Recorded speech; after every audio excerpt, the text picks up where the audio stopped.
nails. Okay. Too many toys create overwhelm. Because right in our brains, in our kids' brains, and even in our adult brains, we're like, the more they have, the more choices they have, the more fun they can have, the more blah, blah, blah. The more, right? We live in a more society, so why not have more?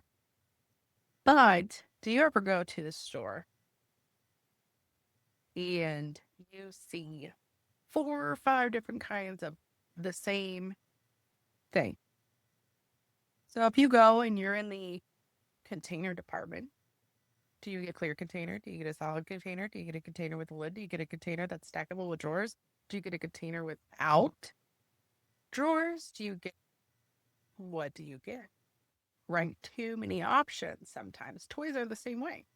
Kids are the same way. Kids are naturally creative, right? If they don't know what to play with, they will use their imagination. How many times did we use our imagination or make up a game or entertain ourselves? So when there's too many choices, sometimes that's like a visual overwhelm just to start with. And so when it's visually overwhelming and there's too many options, the option is nothing. That can go for anything, but we are in Kids Month. We are going to focus on toys because toys, not only does it add up super fast, right? Clutter bugs real fast, and then that crap ends up everywhere. But we also don't want to hinder the ability to problem solve, the ability to use our creative minds, the ability to make something up, make believe, imagination. All those things are super important for a well rounded existence, especially problem solving. So, if you do the toy rotation, I love that concept for kids, especially that have a lot of toys, because these are your toys you have now. And if the ones you might be thinking of, because we just rotated them a week ago, are now out of play, you have to problem solve, right? You're now past the overwhelm, past the options. You have to solve. You have to entertain yourselves. Remember when Ike was little, we had like one of those puppy cans, and we had popsicle sticks in them and with different things, like, oh, I don't know what to do, or I don't blah, blah, blah, or it's summer break, or I'm bored. And it's like, okay, well, go pick a stick. But you have to do it, right? You build me a house with nothing but red Lego blocks. Play for 20 minutes with your Legos, or play with Play Doh, or go outside and get dirty. Those are the various things that sometimes, even when it's organized, even when you've simplified, even when dot, dot, dot, it could still be overwhelming. The decision is hard. And when you have too many things to choose from, the decision is magnified to overload. I mean, heck, I feel that way sometimes when it's just like, what book do I read? Let me grab 17,000 just to look at. So, and I've got the developed brain, right? Like I'm used to problem solving. I'm used to things as an adult brain. But if the kids don't know if they want to play with red or green or blue, and they have 46 different colors of the rainbow in one option, that overwhelm can happen super fast. And without the ability to problem solve or guidance or less choices, then it's just not fun, right? This is not fun anymore. I don't want to. And then it's a whole other level of tantrums and issues and problems and etc. Excuse me. So if you're thinking of the toys are made for fun and entertainment, and let mom make dinner while you do this, think of it that way. It may help take some of that guilt and ugh feeling and like I don't want to deprive my child feeling when it comes to decluttering and simplifying, right? We got to simplify things that are expired, outgrown, and unused. But too often we can make an excuse, right? We can justify keeping something. And if we are looking at anything when it comes to our kids, especially for toys, especially when there's a lot of them and we think in our brains this will be helpful, we justify keeping it. But in reality, if we think in our brains, this may cause overwhelm and make the whole situation not fun, or we're like, oh, okay, then let's get rid of it because it's going to hinder the situation instead of help the situation, which is the whole goal of living an organized life. And then it also gives the kids the tools to start making those decisions on their own. Now, I understand it. You give the kids free will to simplify their spaces and their little lure, and they're like, F it, and just dump the whole bag in there. Stay out your way. Stay out your way. It hurts your soul a little bit. I know that.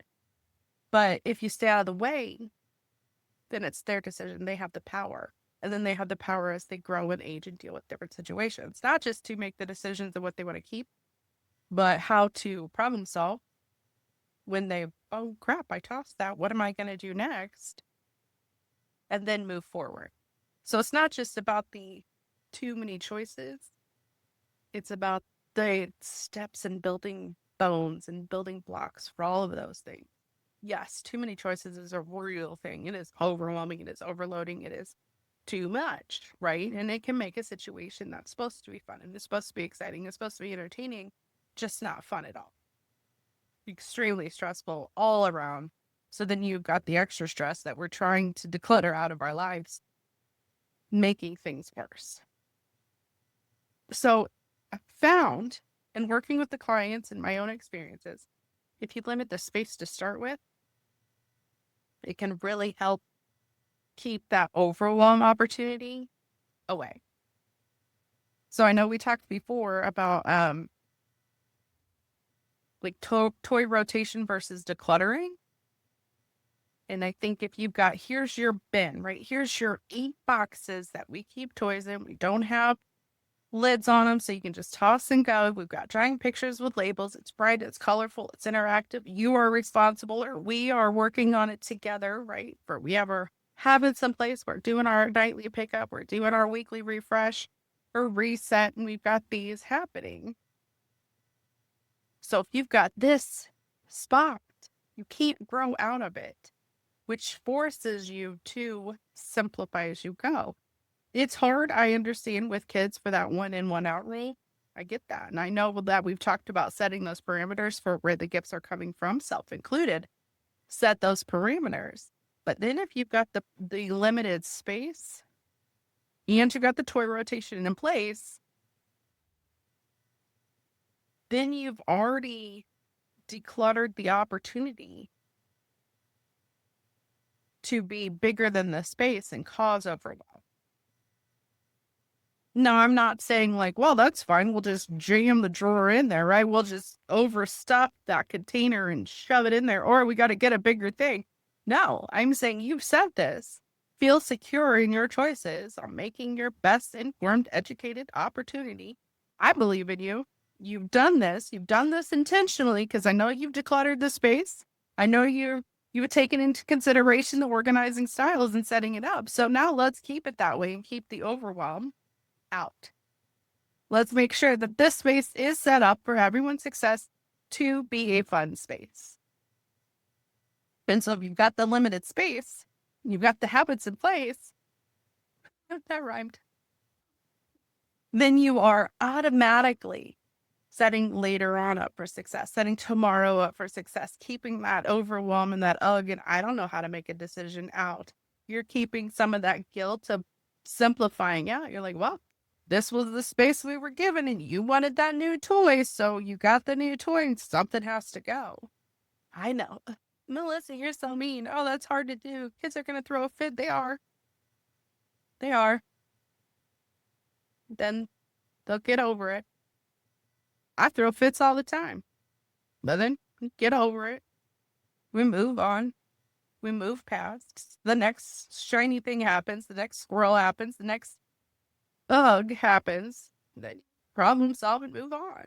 And those are just natural skills and tools that being a human is, right? Like you're like, shoot, that didn't go my way. Dang, I ran into the wall and got bruised on my arm again. Shoot, I dropped that cup again. Dang, I broke my car because I really thought I could run the cat over with it, but I couldn't. Now my like actual beep beep car, but like one of those battery operated ones, so you're not injuring the animal. Not encouraging that. You know, like you I was the younger sibling and I'm glad we didn't have all the tracks because I would have been tied to the traction. See how many times the train could run into you. Like, those are the things. Things get broken, things get worn out, things get used. That's the point of things. And sometimes you replace them, sometimes you just declutter them, sometimes you're like, well, that happened. Go pick a stick and entertain yourself in a different way. I know it sounds super harsh. And I know everybody's going to do it differently, but you have to find that. I hate the word balance, but you have to find that system. Stick with it. And then trust the system, trust the process, follow the steps. You aren't sure what to get rid of? What's expired? What's outgrown? What's got that little layer of dust on it? What's being unused? Trust the system. You don't have to think of it on your own. The 3S method is built for you. It's built for us busy moms going, I don't, no. Decision ability is gone. No more decisions. Thank you. I'm sure I'm not making one more choice. Because no. And that's what the 3S method is for. That's why I'm giving you these tools is here's your choice. Just go apply it.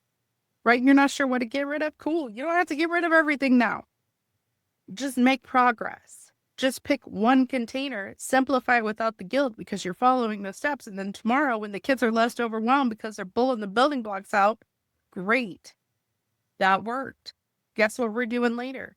We're pulling the next box out. We're going through the 3S method. We're simplifying it because we're taking some of those decisions out, making the space more fun and less stressful tomorrow, less overwhelming tomorrow, less decision fatigue for everybody all around tomorrow.